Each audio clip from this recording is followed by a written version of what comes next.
My name is Dan Bout, and I serve as the Assistant Director for Response at the California Governor's Office of Emergency Services. Cal OES is responsible for all disasters that occur in California that exceed the locals' abilities to respond to them. Far and away, the biggest challenge we have as it relates to data in an incident is synthesizing data into information that's useful. So there's a huge potential for miscommunication. And as you get more and more data feeds, that becomes a more and more salient issue.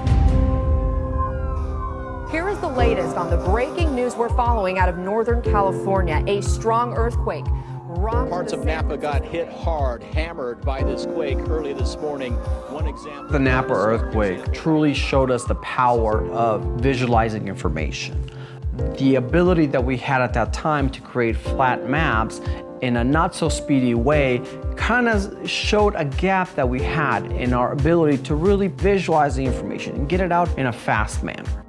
You know, the people on the ground, they need the tools so that problems can be solved during activation, so resources can be deployed timely and effectively. So during the Napa earthquake, the decision was made to bring Esri in to kind of show us what is possible, you know, what capabilities they have. That was actually, I think, probably one of those key use cases for moving to a digital map.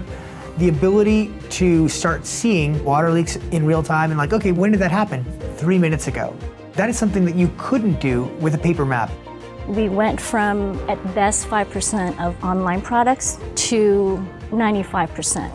And that actually happened in about, say, 6 or 9 months of the Napa earthquake. Now you have all the current data that's available, and it may change as you're looking at it, and it's real time. You're looking at what's happening now, not what happened 12 hours ago.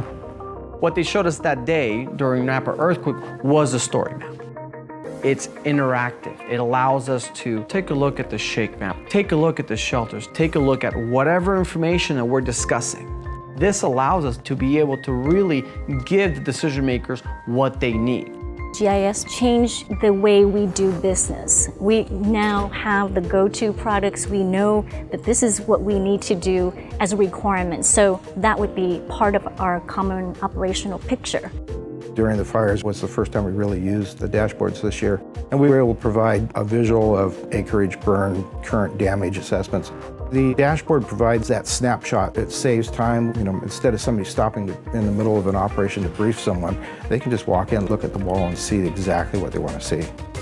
One of the areas that I think we're deliberately going to move to is taking a tool like our GIS mapping capability and using that as a mitigation tool. Where I see us going is to get hooked up to every single county statewide. So when an event happens, we flip the switch on and absorb their data. And then I can just visualize. The bottom line in emergency management is we are going to be successful. There's not a lot of trying involved. You have to make it work because it's, you know, it's people's lives, it's families, it's their property. I mean, it's the things that are most core to our identity and to who we see ourselves as a nation. The technology is there, and we know that it's available, and we leverage to the best of our abilities. It's my dream come true. I mean, it's great.